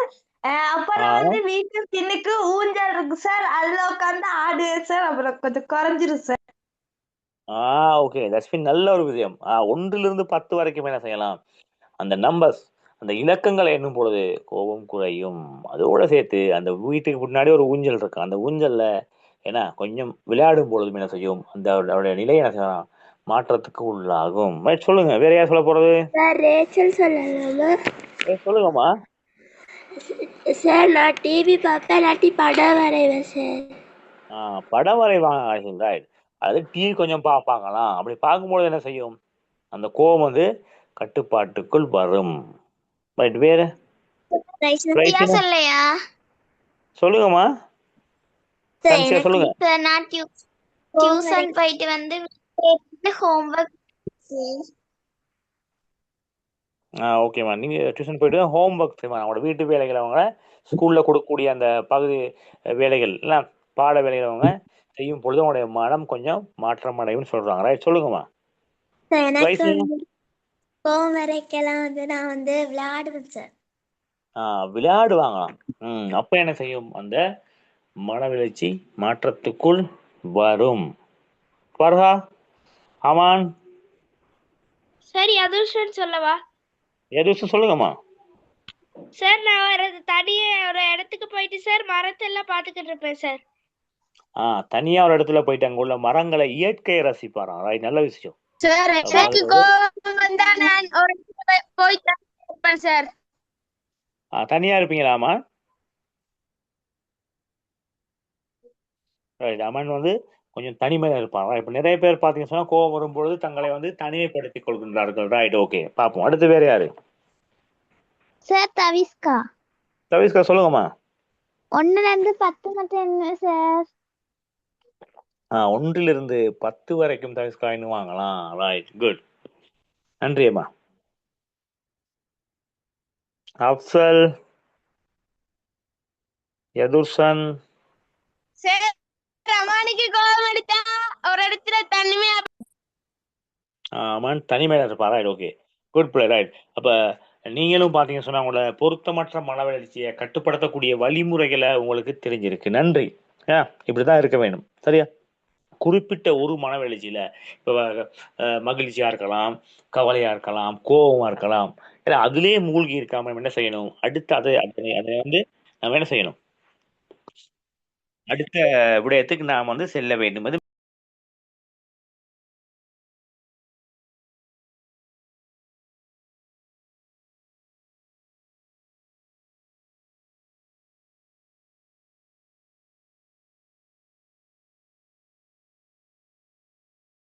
சாப்பாடு செஞ்சிச்சு.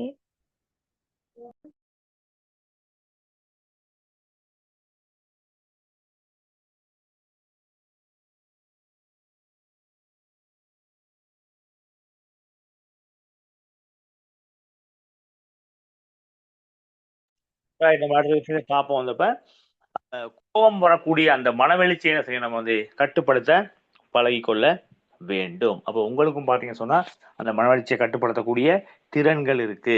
சில பேரை பாத்தீங்கன்னு சொன்னா கவிதை எழுதுவாங்க. என்ன செய்வாங்க, கவிதை எழுதுவாங்க, சில பேர் பாடல்களை பாடுவாங்க, தனிமையிலும் என்ன செய்வாங்க, சில பாடல்களை வந்து பாடக்கூடிய சந்தர்ப்பம் இருக்கின்றது. அப்ப இவ்வாறான நடத்தைகள் மூலம் பார்த்தீங்கன்னு சொன்னா நமது மத்தியில் ஏற்படக்கூடிய அந்த மனவளர்ச்சிகளை இலகுவான முறையில கட்டுப்படுத்தி கொள்ளலாம். ரைட் பிரியல். அப்ப இந்த பகுதி உங்களுக்கு விளங்குச்சா? அதாவது மனவளர்ச்சியில ஏற்படக்கூடிய அந்த பாதிப்புகள் அதை எவ்வாறான முறையில் நம்ம கட்டுப்படுத்தலாம். விளங்குச்சாமா அது? விளங்குச்சு சார். ஓகே, யாரு எல்லாருக்கும் விளங்குச்சா? விளங்கிச்சு சார். Yes sir. ரைட். இப்போ விளங்குச்சுன்னா நம்ம என்ன செய்யணும்? அடுத்த பகுதிக்குள் செல்லலாம். ரைட். இப்போ நம்ம பார்க்க போறது வந்து மிக முக்கியமான ஒரு பகுதி. அதாவது பார்த்தீங்கன்னு சொன்னா நம்ம எல்லாமே நுகர்வோர் தானே. ஏன்னா இப்போ நமக்கு தேவையான பொருட்களை பார்த்தீங்கன்னு சொன்னா நம்ம என்ன செய்வோம்? சந்தையில போயிட்டு பெற்றுக்கொள்வோம். அப்படியா இல்லையா? வீட்டுக்கு தேவையான பொருட்களா இருக்கலாம், நமது பாடசாலை கல்விக்கு தேவையான பொருட்களா இருக்கலாம், இல்ல மாதம் மாதம் நீங்க உங்களோட வீட்டுக்கான சாமான்கள் வாங்கும் பொழுது உங்களோட அம்மா அப்பாவோட செல்வது உண்டா? அனுபவம் இருக்கா? நான் போவேன். நான் ஞாயிற்றுக்கிழமை போவேன். என்னம்மா? நான் வந்து ஒவ்வொரு கிழமையும் ஞாயிற்றுக்கிழமை போவேன் சார். வாய்க்கும் சந்தைகளுக்கு போங்க. அப்படி ஒவ்வொருத்தரும் பாருங்க சொன்னா வீட்டுல அம்மாவுக்கு அல்லது வந்து அப்பாவுக்கு நீங்க ஹெல்ப் பண்ணுவீங்களா இருக்கும், உதவி செய்வீங்களா இருக்கும். அவர்கள் உணவுப் பொருட்களை கொள்வனவு செய்யும் பொழுது ஏன்னா நீங்களும் அவங்க கூட போகக்கூடிய சந்தர்ப்பம் இருக்கும். அதுதான் நம்ம பார்க்க போறோம். சரியா? அப்ப நீங்க பார்க்கலாம், நுகர்வோர் என்ற ரீதியில் நம்ம தான் நுகர்வோர். என்ன செய்வோம்? உணவுக்கான பொருட்கள், அதே போல வந்து பானங்கள், சரியா, பானங்கள், அதே போல மருந்து போன்ற அன்றாட தேவைப்படுகின்ற ஒவ்வொரு நாளும் தேவைப்படுகின்ற விடயங்களை பார்த்தீங்க சொன்னா என்ன செய்யறோம்? நம்ம வியாபார நிலையத்தில இருந்து ஏன்னா கடைகள்ல இருந்து நம்ம என்ன செய்யறோம்? விலை கொடுத்து வாங்குறோம். அப்படித்தானே? கொள்வனவு செய்கின்றோம். அப்ப நமக்கு என்னென்ன பொருட்கள் நாளாந்தம் தேவைப்படுகின்றதோ சில பேரை பார்க்கலாம் வந்து ஒரு மாதத்துக்கு தங்களுக்குரிய தேவையான பொருட்களை எல்லாம் வாங்கி வைத்துக் கொள்வார்கள். சில பேரை பார்த்தீங்கன்னு சொன்னா வந்து கிழமை வாங்கி கொண்டு இருப்பாங்க. சிலர் பார்த்தீங்கன்னு சொன்னா ஒவ்வொரு நாளும் வாங்கக்கூடிய தன்மை காணப்படுகின்றோம். அப்ப அவ்வாறு நேரத்தில் வந்து பார்த்தீங்கன்னு சொன்னா நம்ம காசை கொடுத்து விலை கொடுத்து நம்ம என்ன செய்வோம்? அந்த பொருட்களை கடைகள்ல இருந்து வாங்குவோம். அதாவது வியாபார நிலையத்துல இருந்து நம்ம என்ன செய்வோம்? வாங்குவோம். சரியா? இப்போ நம்ம அன்றாட வாங்கும் பொழுது பார்த்தீங்கன்னு சொன்னா எமது வருமானத்துல ஒரு பகுதி, அப்படித்தானே? வீட்டுல அப்பாவா இருக்கலாம், அம்மாவா இருக்கலாம், அவர்கள் உழைக்கின்ற ஒரு பகுதி என்ன செய்யுது? நம்ம இந்த நம்முடைய அன்றாட தேவைக்காக நம்ம என்ன செய்யறோம்? செலவுகள் செய்கின்றோம். சரியா? அப்ப என்கிட்ட இருக்கின்ற அந்த குறிப்பிட்ட அளவு பணத்தை வச்சுதான் நம்ம என்ன செய்யறோம்? நமக்கு தேவையான பொருட்களை வாங்குகின்றோம். சரியா? அப்படி வாங்கும் பொழுது நாம் வாங்கக்கூடிய அந்த பொருட்கள் தரமானதா என்பதை கவனத்தில் கொள்ள வேண்டும். அது மிக முக்கியமானது. அந்த நாம் கொடுக்கின்ற நாம் குறிப்பிட்ட அளவு பணத்தில் உச்ச பயனை பெறும் வகையில் தரமான பண்டங்களையா கொள்வனவு செய்கின்றோம், இதை பார்க்க வேண்டும். இது மிக முக்கியமானது. ஏன்னா சந்தையை பொறுத்தவரை பார்த்தீங்க சொன்னா சந்தையில் காணப்படுகின்ற அனைத்து பொருட்களும் தரமான பொருட்கள் என்று நாம் நினைத்து விட முடியாது. சில கலப்பட பொருட்களும் காணப்படலாம், தரமற்ற பொருட்களும் காணப்படலாம். எனவே அவற்றிலிருந்து விடுபட்டு நமக்கு தேவையான தரமான பொருட்களை நம்ம என்ன செய்யணும்? கட்டாயம் கொள்வனவு செய்ய வேண்டும். சரியா? இது முக்கியம் தானே? அப்ப நுகர்வோர் என்ற ரீதியில பாத்தீங்கன்னு சொன்னா சந்தை நிலைமைகள் தொடர்பான என்ன இருக்கணும்? நாம் அறிந்திருக்க வேண்டும். இப்ப எந்த கடையில எந்த சாமான் தரமான சாமானா இல்லை தரமற்ற சாமானா, இது எப்படி இருக்கும், எல்லா விடயங்களும் நம்ம அறிஞ்சிருக்க வேண்டும். பெரும்பாலும் பாத்தீங்கன்னு சொன்னா இந்த அரிசி, மரக்கறி போன்ற அத்தியாவசியமான நுகர்வு. சரியா? அப்ப இந்த பொருட்களுக்கான விலைகளை பார்த்தீங்கன்னு சொன்னா நாளாந்தம் வந்து நாம் அறியக்கூடியதா இருக்கும். இப்ப வானொலி, பத்திரிகை மற்றும் பொதுவான முறையில் நம்ம வந்து அறியக்கூடியதா இருக்கும். சரியா? ஏனைய சில பொருட்களை பார்த்தீங்கன்னு சொன்னா பெரும்பாலும் அந்த இடத்துல போயிட்டு நம்ம என்ன செய்வோம்? அந்த விலையை வந்து நாம் பார்க்கக்கூடிய தன்மையா பார்க்கலாம். சரியா? அப்ப நுகர்வோர் என்ற வகையில பாத்தீங்கன்னு சொன்னா பிள்ளைகள் இந்த விடயங்கள் தொடர்பாக நம்ம கட்டாயம் அறிந்து வைத்திருக்க வேண்டும். அப்ப சில இடங்கள்ல பாத்தீங்கன்னு சொன்னா பண்டங்களை வந்து விலை கூடியிருக்கக்கூடிய தன்மை அறியலாம். சில இடங்கள்ல பாத்தீங்கன்னு சொன்னா வந்து என்னது அந்த விலை என்ன செய்யும்? கொஞ்சம் குறைவா இருக்கும். அப்ப இது தொடர்பான நுகர்வோர் என்ற ரீதியில வந்து நாம் அறிந்திருக்க வேண்டும். இப்ப அம்மா சொல்லுவாங்க அந்த கடையில வாங்குவோம், அது இந்த கடையில வாங்க சொல்லி ஒரு குறிப்பிட்ட கடையில மட்டும் வாங்குவோம். ஏன்? சில கடைகள்ல பாத்தீங்கன்னு சொன்னா விலைகள் விலைகள் வந்து என்ன செய்யும்? கூடிய இருக்குமா இல்லையா? குறைந்து இருக்கும் சார். அதோட தரமானதா இருக்கும். தரமானதா இருக்கும். இப்ப விலை குறைவுன்னு சொல்லியும் வாங்க முடியாது. ஏன்? விலை குறைவா இருந்தாலும் நாம் வாங்கக்கூடிய பொருள் தரமானதாக இருக்க வேண்டும். அது மிக முக்கியமானது. சரியா? சரி அப்ப சார். அது மிக முக்கியமானது. அப்ப சில பண்டங்களை வாங்கும் பொழுது பாத்தீங்கன்னு சொன்னா, நாம என்ன செய்யணும்? தரமானதா இருக்கணும். நமது தேவையை நிறைவு செய்யக்கூடிய பொருளாகவும் இருக்கணும். சரியா? நம்மளோட உடலுக்கு தீங்கு விளைவிக்காத பொருளா இருக்கணும். Sir very good sir. மிக முக்கியமானது. இப்ப அண்மை காலம் பாத்தீங்கன்னு சொன்னா நிறைய உணவுகள் பதப்படுத்தப்பட்ட உணவுகளா இருக்கு. நமது உடலுக்கு வந்து எந்த சந்தர்ப்பத்திலையும் தீங்கிழைக்காத, தீங்கு விளைவிக்காத பொருட்களை வந்து நிச்சயமாக ஷராப் சொல்ற மாதிரி தெரிவு செய்ய வேண்டும். சரியா? அடுத்து பாத்தீங்கன்னு சொன்ன பிள்ளைகள் வந்து இப்ப அரசாங்கத்தால பெரும்பாலும் பாத்தீங்கன்னு சொன்னா விலை கட்டுப்பாடு காணப்படும். ஒரு நிர்ணய விலை காணப்படும். சில இடங்கள்ல பாத்தீங்கன்னு சொன்னா இந்த நிர்ணய விலை காணப்படாது. அப்ப அந்த கடைக்காரர் அல்லது வந்து வியாபார நிலையத்துல கட்டுப்பாடற்ற தன்மையில என்ன செய்யும்? விலை காணப்படும். அப்ப அந்த இடத்துல நம்ம என்ன செய்வோம்? அதிகூடிய விலைக்கு நம்ம என்ன செய்வோம்? ஒரு குறிப்பிட்ட பொருளை கொள்வனவு செய்ய நேரிடும். அப்ப அது தொடர்பா நம்ம என்ன செய்யணும்? தெளிவாக அறிந்து கொள்ள வேண்டும். இப்ப சில்லறை கடைகளுக்கு பண்டங்களை விற்கும் சில்லறை கடைகளுக்கு நாம் செல்லும் பொழுது பாத்தீங்கன்னா சொன்னா அங்க ஒரு விலை பட்டியலை காட்சிப்படுத்தியிருப்பாங்க. இப்ப அரசினுடைய அறிவித்தல் என்னன்னு பாத்தீங்கன்னு சொன்னா ஹோட்டல்ஸ்ல இருந்து எல்லா விற்பனை நிலையங்களையும் எல்லா வியாபார நிலையங்களையும் என்ன செய்யணும்? அவர்களுடைய நுகர்வு பொருட்களுக்கான அவருடைய விற்பனை பொருட்களுக்கான ஒரு விலை பட்டியலை கட்டாயம் என்ன செய்யணும்? காட்சிப்படுத்த வேண்டும். ஆனால் ஒரு சில கடைகள்ல மாத்திரம் தான் பாத்தீங்கன்னு சொன்னா அந்த விலை பட்டியல் காட்சிப்படுத்தப்பட்டு இருக்கு. அதிகமான இடங்கள்ல வந்து விலைப்பட்டியல் காட்சிப்படுத்தப்படவில்லை. பார்வையாளருக்கு அந்த விலைப்பட்டியலை காட்சிப்படுத்தணும். அப்படி இருக்கும் பொழுது என்ன செய்வாங்க? பார்வையாளர்கள் வந்து அந்த விலைப்பட்டியலின் அடிப்படையில் தமக்கு தேவையான பொருட்களை வந்து கொள்வனவு செய்வாங்க. இது மிக முக்கியமானது. சரியா பிள்ளைகள்? இப்ப நீங்க சாமான் வாங்கக்கூடிய கடைகள்ல நீங்க யோசிச்சு பாருங்க, இத்தகைய விலைப்பட்டியல்கள்லாம் காட்சிப்படுத்தப்பட்டிருக்கா? காட்சிப்படுத்தப்பட்டிருக்கா?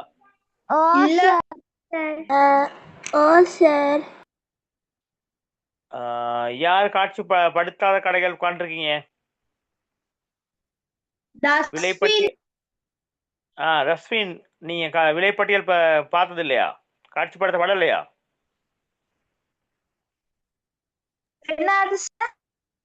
விலைப்பட்டியல் இப்ப நீங்க பொருட்களை கொள்வனவு செய்கின்ற கடைகள்ல வந்து உரிய விலைப்பட்டியல் காட்சிப்படுத்தப்பட்டிருக்கா? காட்சிப்படுத்தப்படலையா? காட்சிப்படுத்தப்பட்டில்ல சார். காட்சிப்படுத்தப்பட்டில்ல. ரைட். அப்ப அதிகமான இடங்கள்ல பாத்தீங்கன்னு சொன்னா இந்த விலைப்பட்டியல் காட்சிப்படுத்தப்பட்டு இல்ல. ஒரு சில இடங்கள்ல மாத்திரம் தான் பாத்தீங்கன்னு சொன்னா அந்த விலைப்பட்டியல் காட்சிப்படுத்தப்பட்டிருக்கு. அப்ப இது வந்து ஒரு தவறான விடயம். இப்ப நுகர்வோர் பொருட்களை கொள்வனவு செய்யக்கூடிய நுகர்வோருக்கு அந்த தாம் வாங்கக்கூடிய பொருட்கள் தொடர்பாக பார்த்தீங்கன்னா பொருட்களுடைய பெறுமதி, பொருட்களுடைய தரம் மற்றும் பொருட்களுடைய விலை தொடர்பாக அவர்களை கட்டாயம் என்ன செய்யணும்? அறிவித்திருக்க வேண்டும். அப்ப அது மிக முக்கியமானது. சரியா? அப்ப நம்ம கட்டாயம் பார்க்கணும் வந்து ஏன்னா நமக்கு அந்த குறித்த நபர் என்ன விலையில நமக்கான பொருட்களை நாம் கொள்வனவு செய்கின்றோம் அல்லது நாம் கொள்வனவு செய்கின்ற பொருட்களுக்கு பார்த்தீங்கன்னு சொன்னா அதிக அளவு பணம் செலுத்துகின்றோமா அல்லது தரமான பொருளா, இதெல்லாம் நம்ம கவனத்துல செலுத்த வேண்டும். ரைட், பார்ப்போம். இப்ப நம்ம வந்து அவ்வாறு பொருட்களை கொள்வனவு செய்யும் பொழுது அந்த விலை பக்கட்டுகள் அப்படித்தானே, அந்த விலை பக்கட்டுகள்ல என்னென்ன விடயங்கள் இருக்கும்? அப்ப என்ன விடயங்களை பார்த்து நம்ம கொள்வனவு செய்வோம்? காலாவதி திகதி, உற்பத்தி திகதி அடங்கி இருக்குன்னா அதுல என்னென்ன பொருட்கள், அதோட விலை, அப்புறம் அந்த பொருள் பட்டியல் அதெல்லாம் இருக்கா?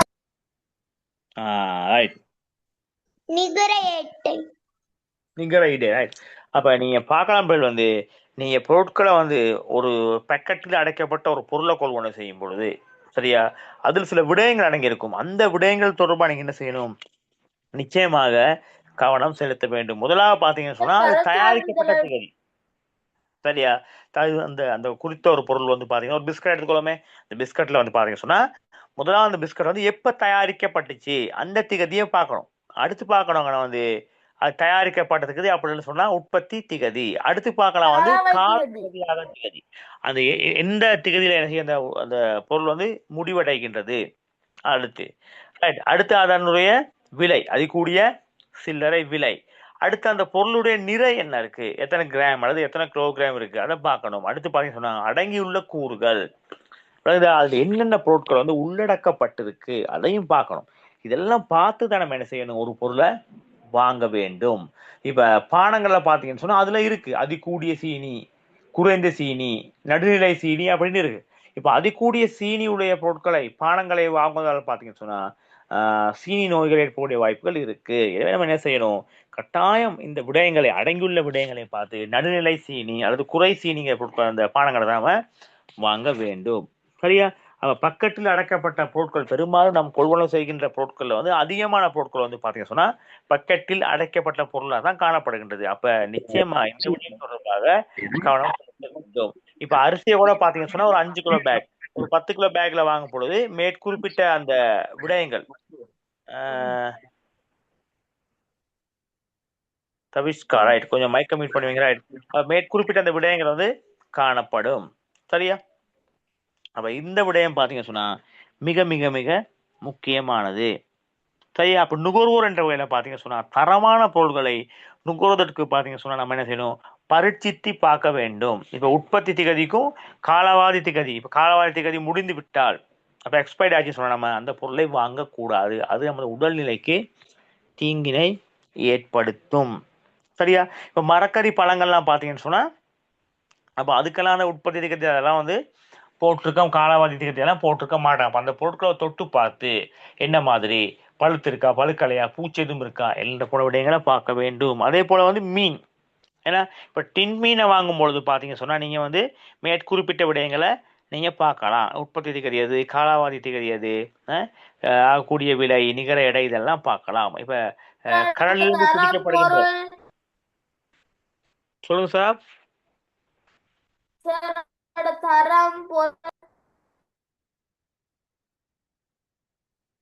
தரம், பொருள், இதெல்லாம் மிக முக்கியமானது, அதை பார்க்க வேண்டும். சரியா? அடுத்து மீன்களை பார்க்கும் பொழுது பாத்தீங்க சொன்னா அந்த மீனுடைய தன்மை, அது புதிய மீனா அல்லது பழைய மீனா, இந்த கோழி மீன் போன்ற உணவுப் பொருட்கள், இறைச்சி பொருட்களை கொள்வனவு செய்யும் பொழுது பார்த்தீங்கன்னா கட்டாயம் என்ன செய்யணும், குறித்த பொருளினுடைய தரம் தொடர்பாக பரீட்சித்து பார்க்க வேண்டும். அது தொடர்பான விளக்கம் நமக்கு நிச்சயமாக இருக்க வேண்டும். அப்படி இருந்தால் தான் நம்ம என்ன செய்யலாம், தரமான ஒரு பொருளை நம்ம வந்து கொள்வனவு செய்ய முடியும். இல்லை என்றால் நாம் தரமற்ற பொருளை, காசை கொடுத்து தரமற்ற பொருளை நாம் நுகர வேண்டிய நிலை ஏற்படும். சரியா? அப்ப தரமற்ற பொருளை நம்ம நுகரும் பொழுது பாத்தீங்க சொன்னா நம்ம என்ன செய்யணும், கட்டாயம் நம்ம வந்து பல்வேறுபட்ட உடல் அசௌகரியங்களுக்கு உள்ளாகலாம். அடுத்து பழங்கள் வாங்கும் பொழுது பாத்தீங்க சொன்னா பழுதடையாத பழமா பார்க்க வேணும். அடுத்து ரசாயனங்கள் பயன்படுத்தப்பட்டு பழுக்க வைக்க, அது பதப்படுத்தப்பட்ட பழங்கள் இருக்கும், அந்த மாதிரி விடயங்களை கட்டாயம் வந்து தவிர்க்க வேண்டும். மரக்கறி வாங்கும் பொழுது அதுலேயும் பார்க்கணும், பழுதடைந்த, பூச்சிகளால் கடிப்பட்ட, பாகங்கள் அகற்றப்பட்ட அப்படியான பொருட்களை நம்ம என்ன செய்யணும், நிச்சயமாக தவிர்த்து கொள்ள வேண்டும். சரியா? அப்ப இதெல்லாம் பார்த்தீங்கன்னு சொன்னா நமது உடலுக்கு என்ன செய்யும், தீங்கினை ஏற்படுத்தும். பெரும்பாலும் பார்த்தீங்கன்னா பழங்களை பழுக்க வைக்க ரசாயன பதார்த்தங்களை பயன்படுத்தாங்க. அப்ப அது வந்து ஒரு வகையில பார்த்தீங்கன்னு சொன்னா நமது உடலுக்கு என்ன செய்யும், தீங்கு விளைவிக்கும். அப்போ அது போன்ற விடயங்களை தவிர்த்து தரமான, சுத்தமான, நுகர்வுக்கு பொருத்தமான என்ன செய்யணும், உணவு பண்டங்களை நாம் தெரிவு செய்ய வேண்டும். அப்ப அவ்வாறான உணவு பண்டங்களை தெரிவு செய்யும் பொழுதுதான் நம்ம என்ன செய்யலாம், ஒரு ஆரோக்கியமான வாழ்க்கையினை வாழ வழிவகுக்கும். அப்ப இன்றைய தினம் பார்த்த விடயங்கள் உங்களுக்கு விளங்குச்சாமா? கொள்கலன்களில் கிடைக்கப்பட்ட பொருட்கள் பாருங்க, தயாரிக்கப்பட்ட திகதி, காலாவதி திகதி, ஆகக்கூடிய சில்லறை விலை, நிகர அடங்கியுள்ள பொருட்கள். இப்ப விலையெல்லாம் பாத்தீங்கன்னு சொன்னா அந்த குறிக்கப்பட்ட விலையை தான் கடைக்காரர் சொல்லுவார். அவர் விலையை பார்க்கணும். இப்ப 50 ரூபா சொல்றாருன்னு சொன்னா 50 ரூபா அந்த பொருளுடைய விலை 50 ரூபாய் என்று அடித்திருக்குதான்னு சொல்லி பார்க்கணும், பொறிக்கப்பட்டிருக்கா, ஏன்னா இல்ல அந்த குறித்த விலையை விட அதிகமா சொல்றாரா என்பதை நம்ம என்ன செய்யணும், கட்டாயம் தெரிஞ்சு கொள்ள வேண்டும். அப்ப இந்த விடயங்கள்ல கவனம் செலுத்தி நம்ம என்ன செய்யணும், தரமான பொருட்களை கொள்வனவு செய்ய பழகி கொள்ள வேண்டும். ஓகே விடையல். அப்ப இன்னைக்கு பார்த்த விடயம்மா உங்களுக்கு விளங்குச்சா? விளங்குச்சா? சார் விளங்குச்சு. ஓ சார் விளங்குச்சு சார். என்னம்மா? நல்லா விளங்கிச்சு சார். ஓகேம்மா, ரைட். நான் இன்னைக்கு ஒரு கேள்வி ஒன்று எழுதி கொள்வோம். அதுக்கான விடைகளை நீங்கள் தேடிட்டு வாங்க. அதாவது பொருத்தமற்ற மனவெழுச்சியை கட்டுப்படுத்த நீங்கள் பின்பற்றக்கூடிய நடவடிக்கைகள் தொடர்பாக எழுதிட்டு கொள்வாங்க. சரி, அதாவது பொருத்தமற்ற மனவெழுச்சி நிலைமை ஏற்படும் பொழுது நாம் அந்த மனவெழுச்சியை கட்டுப்படுத்த பின்பற்றக்கூடிய நடவடிக்கை அப்படின்னு சொன்னீங்க தானே. கோபம் ஏற்படும் பொழுது அதற்கான மாற்று வழி நீங்க என்ன செய்றீங்க? அந்த விடைகளை கொஞ்சம் நீங்கள் பார்த்து கொண்டு வாங்க. ஓகேவா? Okay sir. இன்றைய தினத்துல வந்து இணைந்து கொண்ட உங்கள் அனைவருக்கும் எனது மனமார்ந்த நன்றி. சரியா? மீண்டும் நம்ம அடுத்த வகுப்புல இன்னொரு பாடத்தை முடிப்போம். ஓகே ஓகேவா? Good night. Okay sir. Thank you sir. Bye sir. அடுத்த கிளாஸ் மீட் சார். அடுத்த கிளாஸ்ல சந்திப்போம். Bye sir. தேங்க் பாய் அம்மா, பாய்.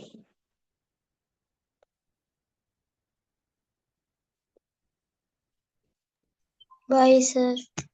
பாய் பாய் பாய்.